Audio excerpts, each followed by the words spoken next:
Welcome to this week's episode of the Baseball Together podcast, Baseball Family. This week, we have Shohei Ohtani doing some Little League stuff. We have a Cub busted for meth, and we're going to go through the Indians' Mount Rushmore. Next. 9 Plus Us presents the Baseball Together podcast with your hosts, Blackjack Brad and Kansas City Little Big Briggy Blue Eyes. And now, Baseball Together.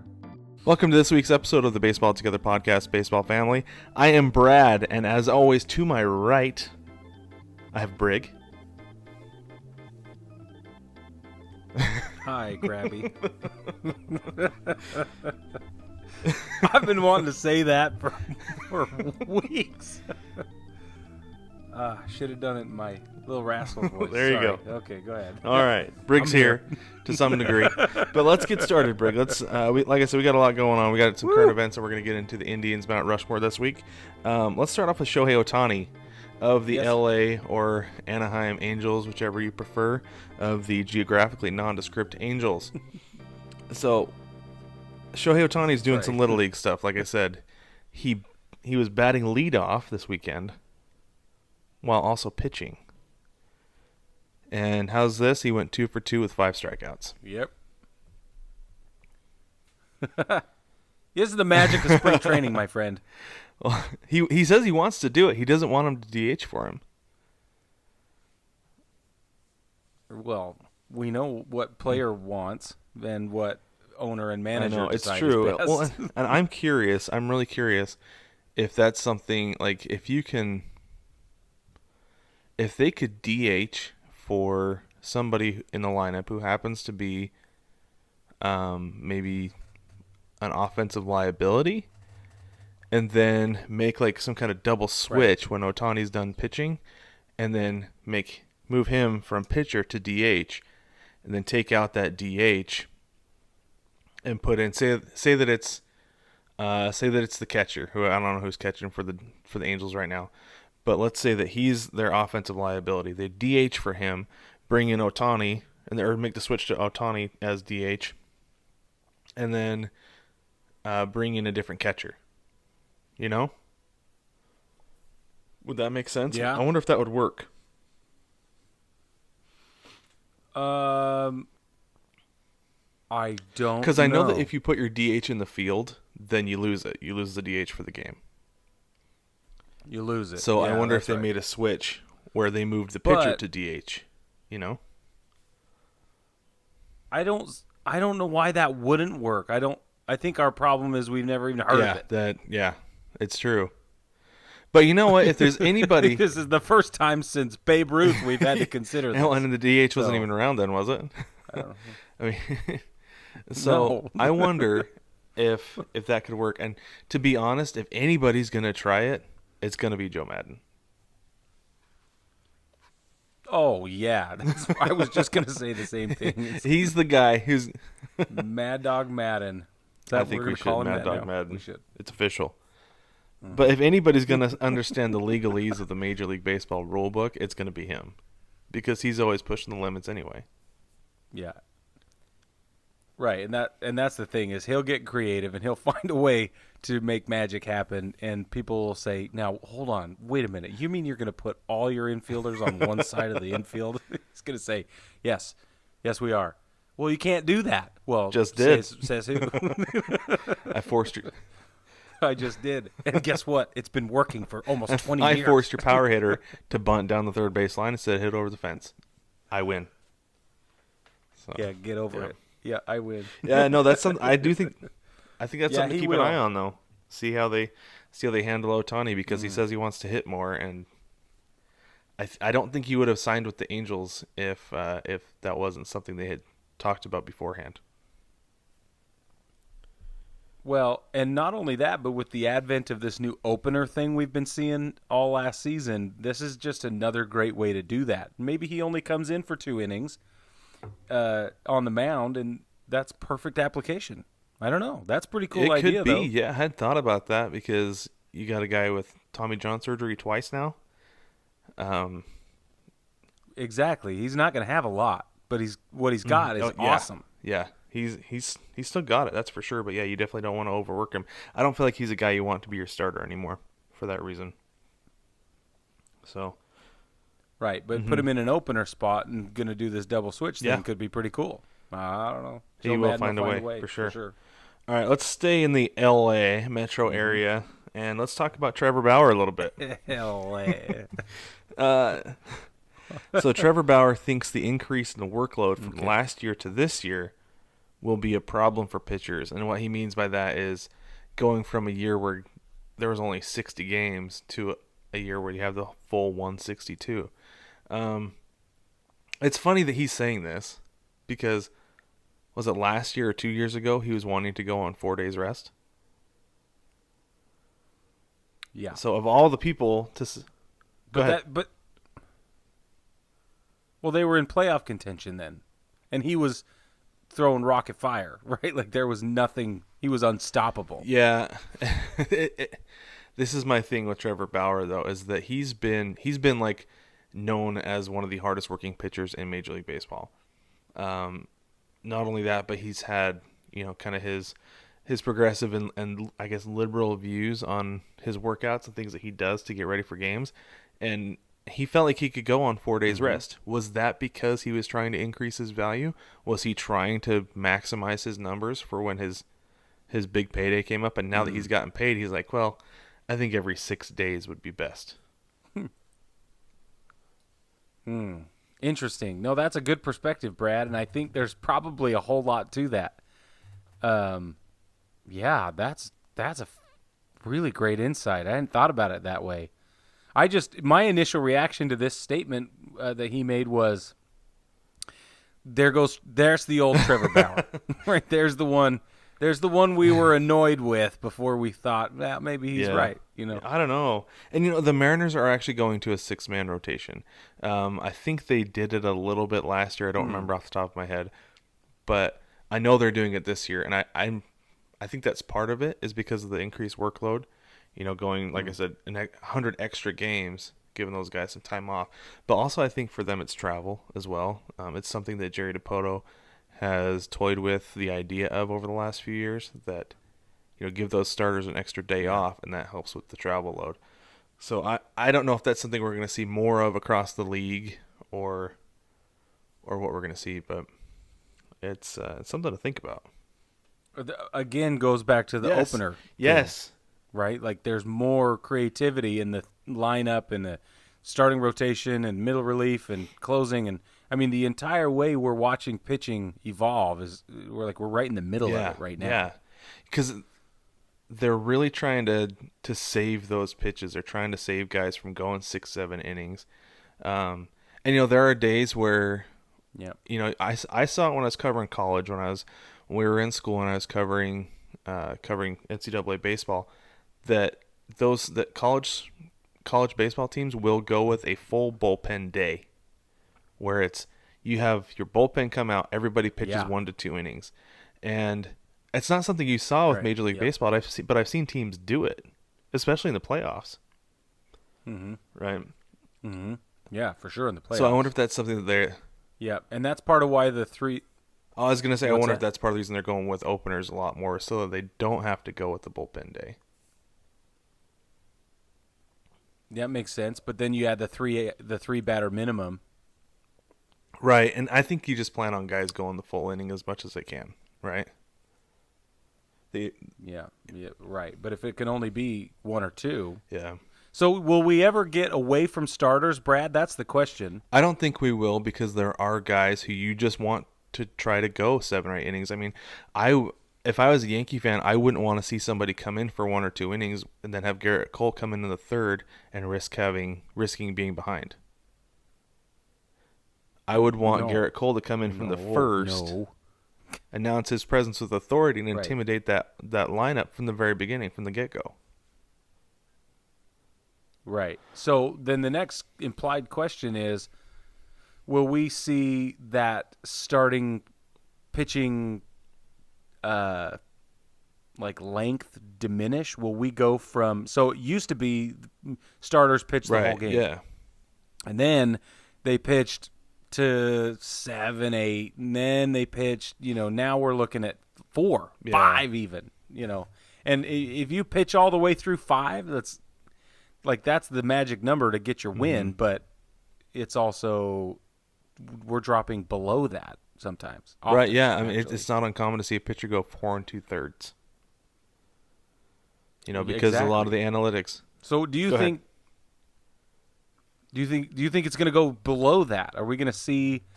Are we going to hit a new stabilizing point at 4 or at 3 and No, change? I don't think we will, because the reason they're going to 4 2/3 and 5 is because they don't want a pitcher to be seen the third time through the order. Because that's Right. the issue, is that they're having the analytics are saying third time through the order is when the offense really catches up to him, catches up to a guy, regardless of what he's doing. That's Yeah. why Blake Snell got pulled out in the World Series, because he was coming up sure. on the third time through the order. Yes. And so there are some guys who can go through that third time, that they own somebody. But like, I've heard guys talk about Manny Ramirez who are like, yeah, he'll let you get him twice, but you're not going to get him a third time. And there's a lot of hitters in the league right now who are like that. You know? So then, what's to stop teams? And this is not going to be in the next year or Right. two, but what's to stop teams in the next 10 or so to get away from starters entirely? So we're already seeing. You're saying the Mariners want to go to a 6-man rotation. That's a departure of some Right. of sorts, right? We've seen the opener. That's a departure. We've seen all these things have been changing. What if we're in this generational flux where teams are trying to get coy, right? And they're trying to play and find a new sweet spot. I don't think it's outside the realm of possibility that in the next 10, 12, 15 years, we see a team at least once at least experiment with 2-inning maximums through the whole game. 3 maybe. Just have a staff full of relievers. Just the whole thing is the bullpen. That's the whole strategy changes to more specialized pitching. That's all they do. They're great at that 2, maybe a third pitch, and that's their whole thing. And they come in, they face their minimum, and then they're out and they rotate it out. Okay, and I could see somebody trying to do that. The only problem is numbers. So you've got if you've got everybody going 2 innings, that's 4, 5, maybe 6 pitchers tops, right? Per game. Sure. So you think about let's see, you've got a 26-man roster now, and if you have 14 of those guys as pitchers, you're burning through everybody in 2 days. This is why I don't think you can do that. But it's every other day. Yeah. Yeah, but it's still every other day, and you're only pitching, 50, 60 pitches max. Right, and so you could go every other day. But the problem you see with that, too, though, is that if you have a weekend series, say Friday, Saturday, Sunday, that means that everybody you saw on Friday, you're going to see on Sunday. Right. And so it comes to that third time through the order really fast. Like you see teams with a setup man who comes in 7th, 8th inning, and by the end of a weekend, if he's pitched Friday, Saturday, by the time you get to Sunday, you're not really sure how he's going to do, because it's that third time through the order potentially. We saw that in New York last year and the year before with Adam Ottavino. I mean, he's a perfect example of getting chewed up as a setup guy. Yeah, that's what I think. That's why I don't think that's something we're going to see, because you have to have different looks that you're going to throw teams throughout the course of a series, not just in the regular season, but especially in the postseason. Like we saw it with the Astros a couple years ago, right, against the Nats. I can't remember off the top of my head who it was, the reliever, but he had been pretty good. He'd been really good, pretty good, and then not good, right? Were like his last 3 appearances in the postseason, because AJ Hinch threw him at the Nats so much. Finally, they were just like, okay, we know what's coming. We know what this guy has, and they shelled him and ended up coming back and winning the game. So, well, now I'm not saying it's a good idea, Brad. No, I know. I'm just saying I can see somebody playing with it. Yeah, it's just a trend. There's a growing trend of departure from tradition here. And I just wonder how long it'll continue. I guess what my argument really is that you've got to have guys who can go 4 or 5 innings, just so you're not chewing up your bullpen every couple days. I think that's what it really comes down to. I mean, I agree with you. Yeah, it's just kind of fun to think about things like that. Yeah, the evolution of the game. But let's move on to the Cubs here. Okay. Let's talk about the Cubs for just a minute. So we got a minor leaguer, Jesus Camargo, was busted in Colorado, not even down here in Arizona where the Cubs are having their spring training. Get ready for this. 21 pounds of meth, 1.2 pounds of oxycodone. Holy moly. That's a lot of drugs. That's a lot of drugs. What are you doing with 21 pounds of meth? My gosh. And this is the thing, too, is that so the article I read called him a prospect, and I don't feel like you're really going to call a minor league scrub a prospect. Right? I've never heard of him, to be honest, and I don't know. He's on the prospect list. I don't know why he was in Colorado instead of Arizona, but I don't think he's going to be with the Cubs anytime soon, if ever. Oh, that's a pretty good indication there, my friend. Pretty good guess, I mean. 21 pounds of meth will do a lot of things to a career, but they're not positive. No, never, except for a drug test. Hey-o. Unless you get busted. Yeah, except for a drug test.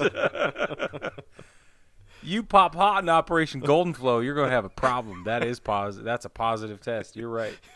Operation. Oh, man, I'll tell you what. That might be the That's what we call it in best the Army. line I've ever heard. I've never heard that before. That's so funny. Yes, sir. That's what we call it. I like that. That's good. But it was always a surprise. You never knew when they were gonna run Operation Golden Flow. You show up that day, you're like, oh, all right. Well, he's got gloves on. I know what that means. there you go. But Brig, this actually brought up a point, like a question for me. Like, do you feel like this could potentially be a problem in MLB? Like, is he like the guy who went up to Colorado to get this stuff and bring it back down to Arizona for the team to get through spring training? Like, is MLB testing for meth? Should they be? Well, historically we know that MLB has tested for amphetamines because you have to get a special Gotta get a doctor's note. I don't know, doctor's note or whatever for Adderall and Vyvanse and some of the other amphetamine-based ADD meds. But you also have to have a specified condition, pre-existing condition, in order to qualify for it. So, yes, to me that says they are testing for it, right? What would they not be? It makes sense, and to me, it seems like a super data test for it anyway. Even if you have. Yes. Even if you are allowed to take Adderall, if they weren't testing specifically for that, it would be like, well, let's test for Adderall, or let's not test for Adderall. We know guys are using that, and that's fine. But maybe let's test for meth because they're not going to probably show up the same on a drug test. Do they? I thought they would. I think that anything in the amphetamine class, maybe, I don't know. Family, they might just be different enough, but that's just me. That's my chemistry brain.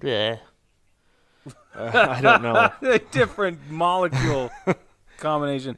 Listen, I'll tell you though, it depends on the screening they're doing as well. Because if it's just a standard 5-panel screening, it's going to be different. They have others that are much more robust and test for far more indicators and different things. So, yeah, I don't know. I think the lowest level is the 5-panel though. Yeah, I think it is, and I think they're probably testing more stringently than that because of what they're looking for. And I know they're sending stuff away to labs, and I would think that because they're sending it away to labs, they're doing more than just the 5-panel. I would think so. Yeah, and you'd have to with all the stuff Dr. Bosch was cooking up. Yeah. Well, and etc. And the stuff that's showing up in drug tests as far as like specifically which steroid they're showing up for. So I don't know. Right. Yes, that's what I mean. Yeah. I don't know. But I hope. It's interesting though. Go ahead. So oxycodone's a pain reliever. Yeah. That lends a certain amount of credibility to your thesis, your proposition that maybe he was coming to support spring training. But we can speculate all day long on where the drugs were going, but that is the most interesting. Well, and here's the thing too. Tyler Skaggs, with the Angels, he passed away last year 2 years ago, was it? Yeah, 2 years ago. It was because of opioids like oxycodone, and Right. he he had a problem, and that's what ultimately led to his death. And I wonder if, actually, no, I don't wonder. I've heard different people say that that baseball players and athletes in general taking opioids is not uncommon, not just for the pain relieving aspect, but also to help them wind down after a game so they can get to sleep quickly, using them as sleep aids. That's right. So Right. It's a sleep aid thing. So oxycodone, I know for a fact, is a problem because we've seen it. It's been addressed in the last 2 years. For sure. But For sure. I do wonder about the meth side. Like, that's really what caught my eyes. Like, oxycodone, okay, yeah, I see that, but the meth, I don't know. Not sure. Yeah, I don't know about that either. That might have been a bulk purchase. 2-for-1 kind of thing. Buy 21 pounds of meth. We'll throw in some oxy. I don't know. It was a spring cleaning, spring clearance, Spring training sale. The spring training special. Right. Yeah. Cactus league special. It's like a blue light special, but for Arizona. Might have been. I don't know. But anyways, let's end with this. Let's go on to Salvador Perez for the Royals. Signed a 4-year extension worth $82 million. Now, Brig, he's a guy who I thought had been around. Like, he's been around for a long time. I thought he was way older. He's only 30. Yeah. 30 years old.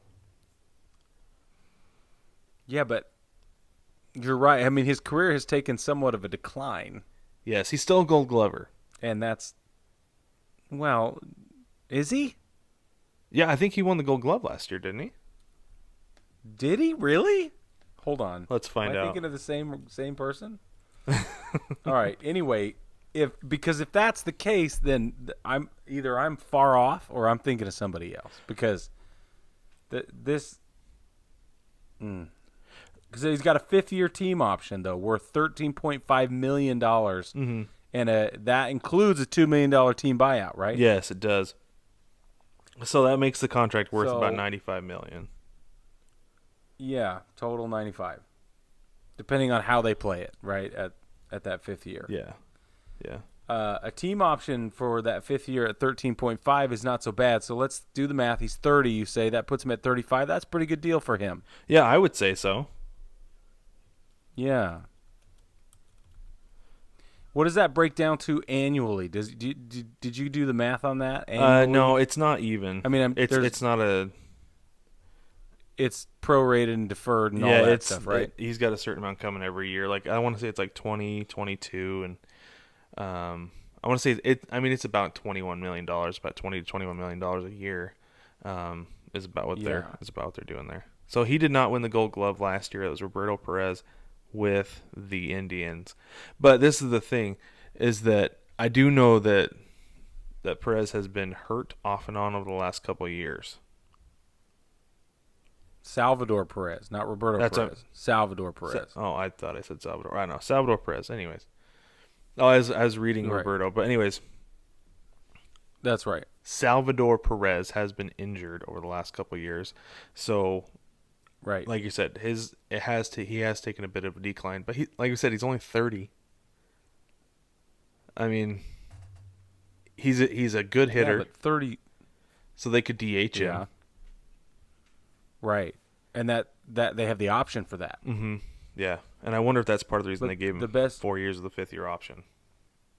Right, but that's what I'm saying. It's a good deal for him because at 30, he's looking.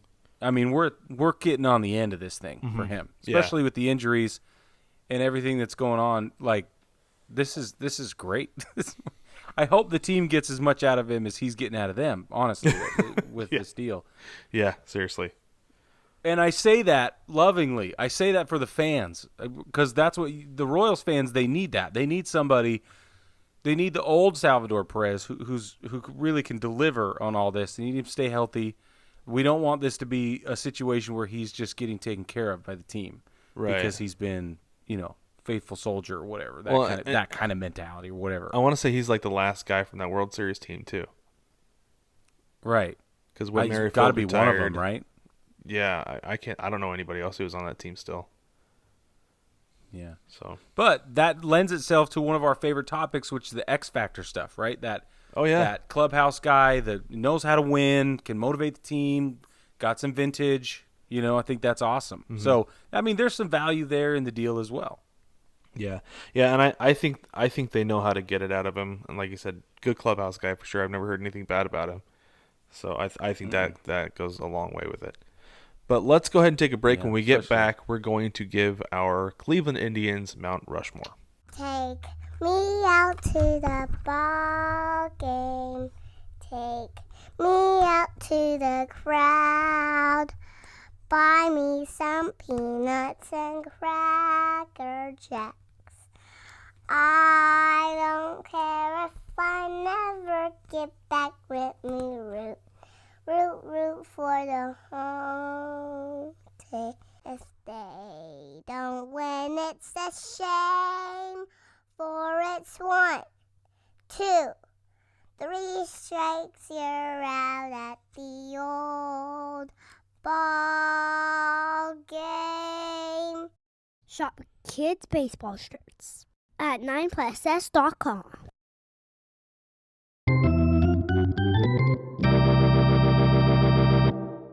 So Brad and I decided we're going to attack the Cleveland Indians and give you a breakdown of what we think the 4 best players on the Cleveland Indians' entire history would be. We're very excited about this, right, Brad? We are very excited. And you know what, Brig? I think full disclosure is due on this, that this was much harder for both of us than we thought it was going to be, because personally, I didn't know anything about the Indians hardly pre-1995 when they played the Mariners in the ALCS. I could pretty much tell you that entire 95 roster top to bottom because I watched them for 6 games and they've been stuck in my mind ever since. But before that, I didn't know anything about them besides, Major League. Right. And for me, there's only really I knew one thing about them pre-1995, but I'm with you. It's very similar. So, and we're definitely going to get into the one thing I knew about them that was pre-1995. Very good. And you know what, Brig? I don't even know how old I was, but I was far older than I should have been when I found out that Bob Uecker is not actually the play-by-play guy for the Indians. Right. I was sorely disappointed. Was like 6 months ago. Might as well have been. It feels that way, does it not? It does. Yes, sir. I agree with you. Oh man, that's funny. All right. Should we work? The way we do these Mount Rushmore episodes, baseball family, is we move in no particular order. This is such a tedious experiment trying to figure out who ranks where and why, and ultimately it comes down to these are the 4 best in no particular order. So, right, Brad, why don't you give us your first selection? Not your first choice. Just the first name on your list. First choice. Okay, so I'm gonna go with Kenny Lofton on my Mount Rushmore. Wow. Okay. Yeah. I mean, he's not a Hall of Famer, but to me, like having watched the Indians in the mid to late 90s, he was an iconic piece to those teams that were very, very good. He led the league in stolen bases 92, 93, 94, 95, and 96, and had a total of 452 stolen bases with the Indians of his 622 career stolen bases. And Gold Glover, 4-time Gold Glover, for sure. And he had a highlight where he jumped up on the fence just like most guys back then or now, I guess, robbing a big, very important home run. To me, he had a strong defensive presence in the outfield, strong offensive presence as a guy who could get on base and score runs for you.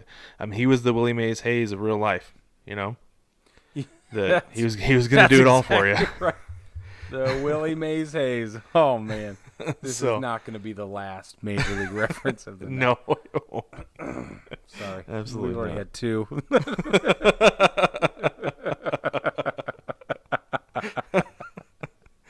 Yeah, but So Kenny Lofton is my first choice for Mount Rushmore. That's great. That's terrific. Ready for the overlap we're about to experience? Yes, go ahead. It's not Kenny Lofton. For Okay. those of you wondering, the name one of the names I could not get away from was Jim Thome. I just can't.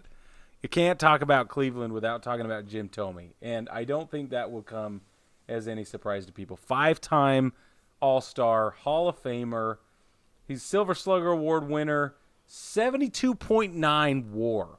Okay, that's huge. Now, the best thing for me about Jim Thome and his career in Cleveland was that nobody cared about Jim Thome when he was coming up. In fact, he spent a bunch of time in the minor leagues, bounced around here and there, worked on this, worked on that. They actually moved his official position to first base late when he was up and back and forth, back and forth, back and forth between AAA and major leagues.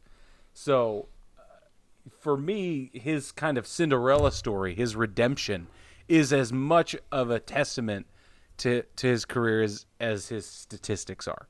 And I think it's awesome. And he's a great, I think he was signed by Cleveland right out of high school, and then he went to JUCO or something for a while, and then he came back and was signed by Cleveland again, something like that. I mean, they had their eye on him for a really long time, and I just think that he's great. Plus that look on his face is just so, it's just perfect.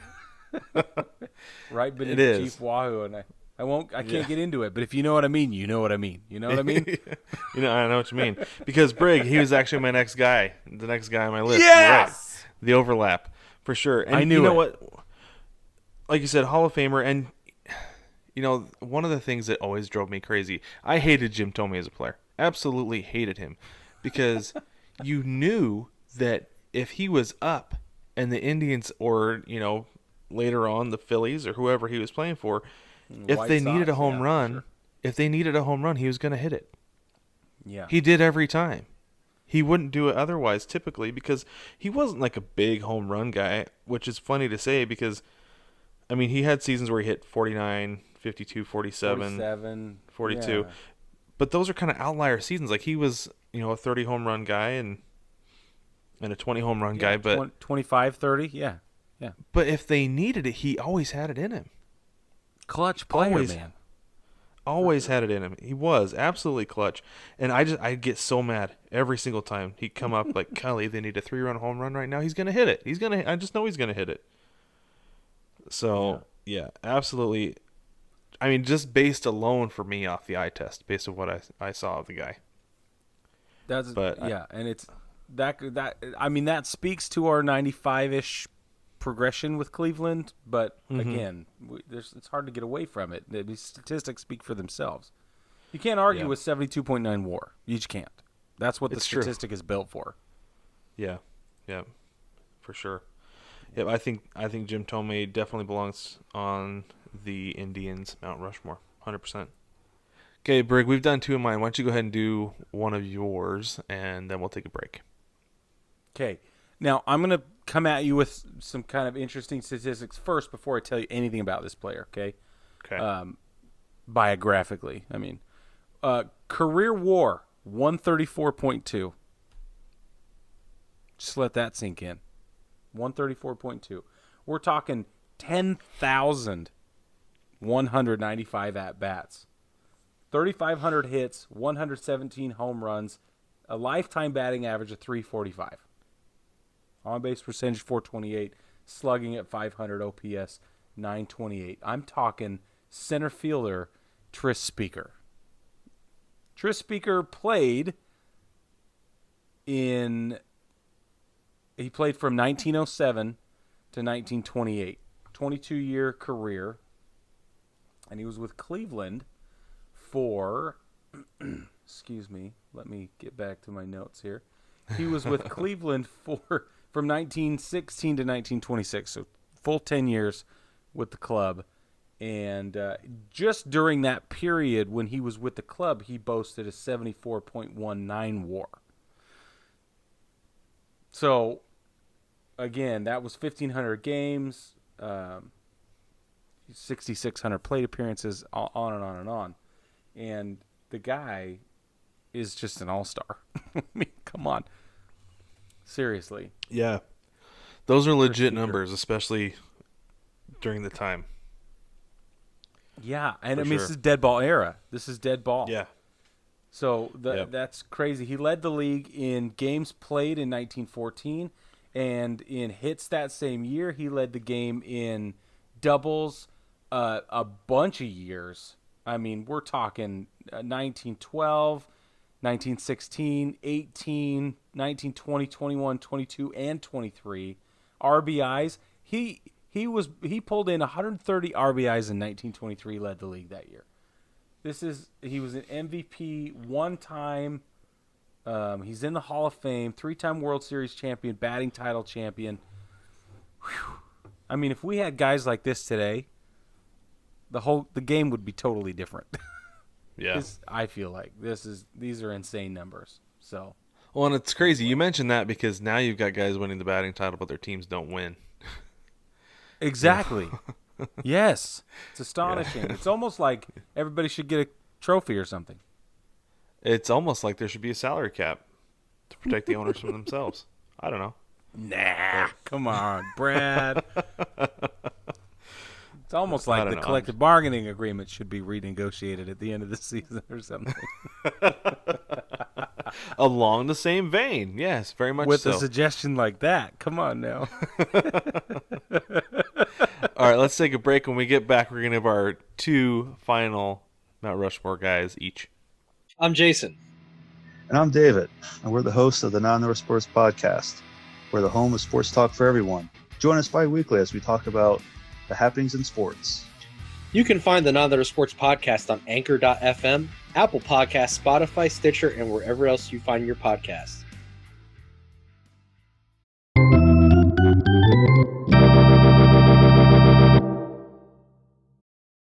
Welcome back, baseball family. So we, as per usual, overlapped on one of our Mount Rushmore members. Inductees, is that the right word? Inductees, I think. I don't know. Nominees? Anyway, maybe we're only nominating them. I don't know. at best, that's all the power we have is to nominate. That's what I was gonna say. How much authority are we gonna bestow upon ourselves by royal decree? The Lady of the Lake extended forth her hand.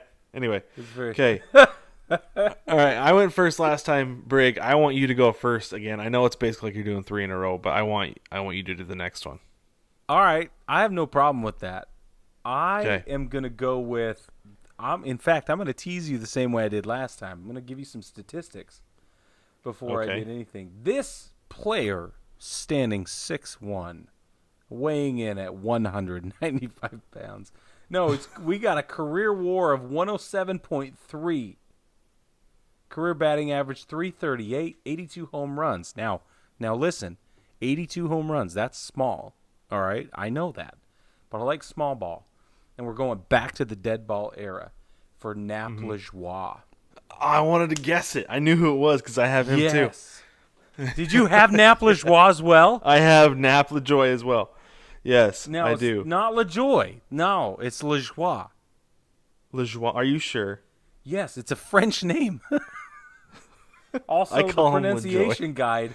The pronunciation guide on baseballreference.com lists it as Nap Lajoie, which does, is you're what right. I thought it was going to be. Some people say Nap Lajoie. Now, that's fine because it's also referenced on baseballreference.com, but it's Lajoie. That's how it's pronounced. I should read a pronunciation guide for once in my life. You're right. It's fine. It's fine.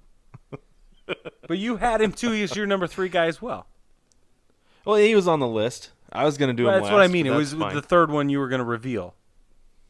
Well, I was going to do him last, but it's okay. We can do him now.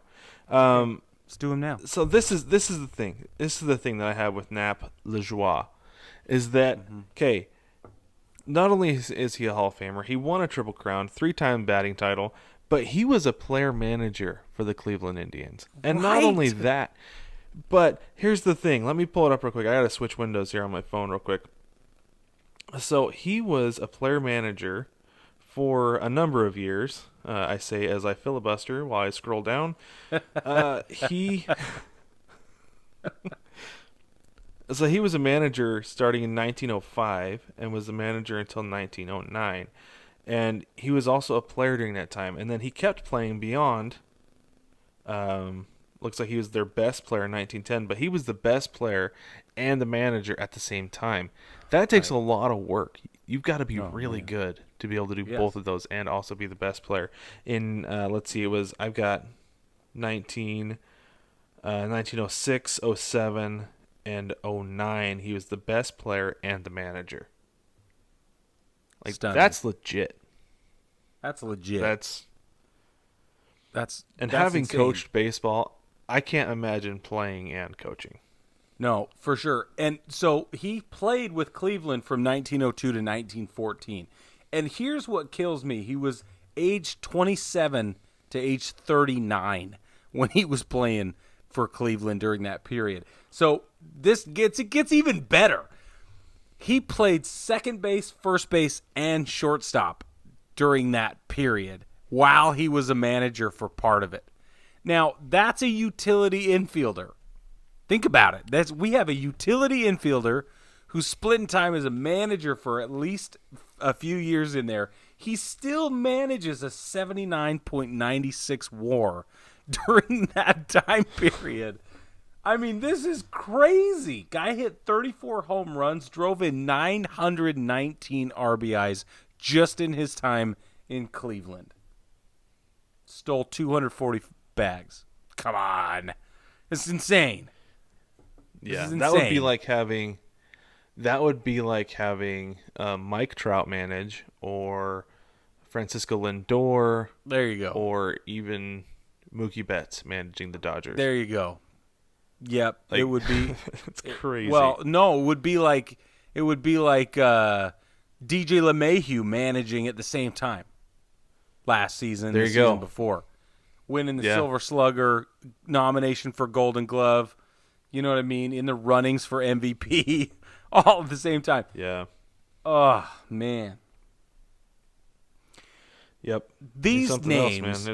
It's- this kind of stuff is what makes me like when people ask me if you could go back and watch anybody play, it's guys like this I want to watch. Yes, I would like to see the manager see him out on second base, signaling to the batter or even the third base coach what he wants. Right. You know, I'm gonna steal, so this is the sign. Here's what you're gonna do. Oh Yeah. man, That would be a lot of fun to watch. Would be a whole lot of fun to watch. I do miss the days, and by that I mean I never saw them, but I long for the days of player coaches in any sport, because like Bill Russell was a player coach for the Boston Celtics, right? and I would have loved to have seen that. Yeah, It's like, coach, you got to come out. No, I'm good. You stay on the bench. You know. But yeah, pretty great. That's the kind of stuff I would like to see. Nap La Joie. All right. Or LaJoy, depending on your level of French. Man, no. Knock it off. This is a cultural program. It is. It's LaJoie. Okay. I have one more because, like I said, I do too. Nap LaJoie was on my list. And I bet we're going to overlap on this one as well, Brig. Oh man, if we don't, it would be insane. Okay. All right. My last one is a pitcher. You don't And say. you already know who it is. 6 feet tall, coming in at 185 pounds. Yes, sir. Hall of Famer. Did not play from 1942 to 1944. That's right. This is Bob Feller. Bob Feller. Triple Crown winner. Yeah. Well, he's one of the greatest pitchers of all time.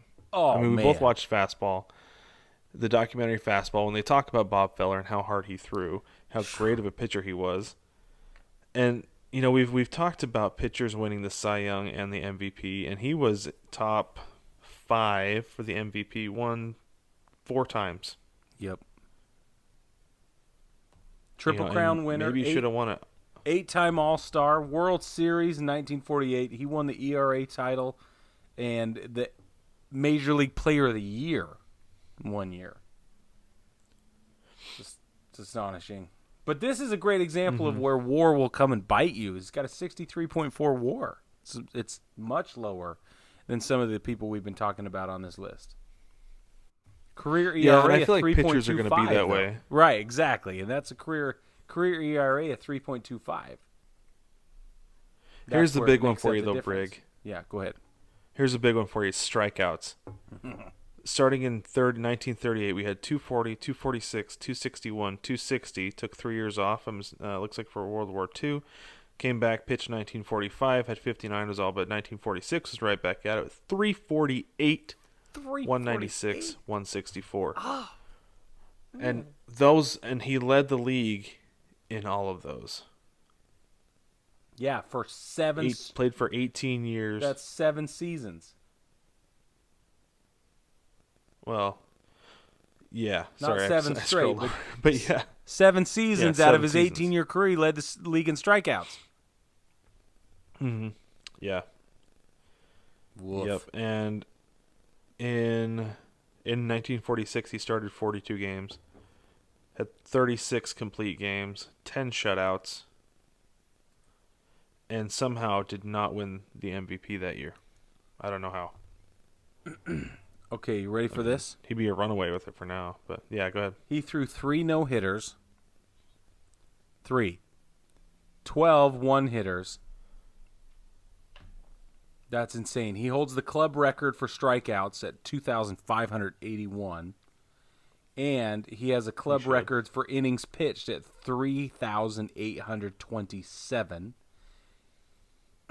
I mean, that's crazy. He's got the club record for wins at 266 over 162. And this is the best part. Ready for this? I found this. You're going to love this. Okay.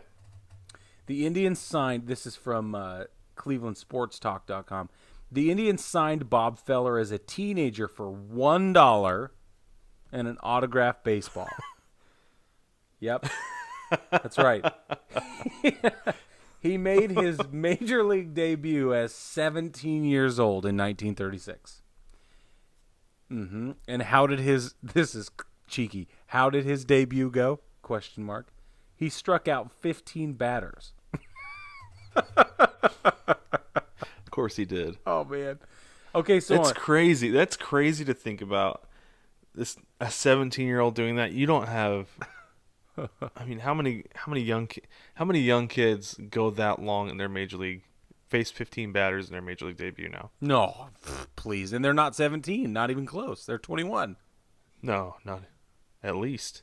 So Not 23, 24. exactly. So, okay, on opening day 1940, Bob Feller became the first and only pitcher to ever throw a no-hitter on opening day. He threw a no-hitter on opening day in 1940. That is just bonkers. That's Mid-season form. That's what that was. I can't even believe it, man.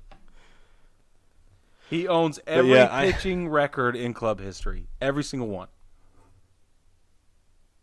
Which isn't surprising. I mean, part of that is because he pitched for the Indians for 18 years. Especially now, we don't see that with guys who are top-tier pitchers. Yep.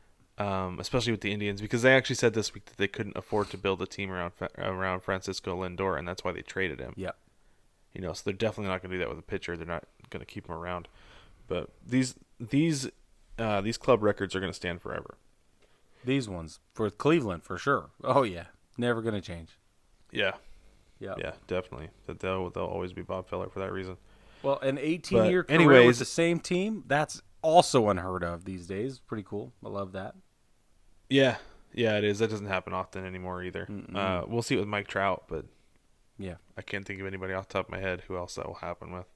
Yeah, but right. Brig, before you wrap us up, let's do this. Baseball family, we want to know who you think belongs on the Cleveland Indians Mount Rushmore. Am I way off base with Kenny Lofton, or does he belong? Let us know. We want to hear who you think belongs on the Mount Rushmore, especially if you're an Indians fan, because you have a better understanding of the team and the history than we do.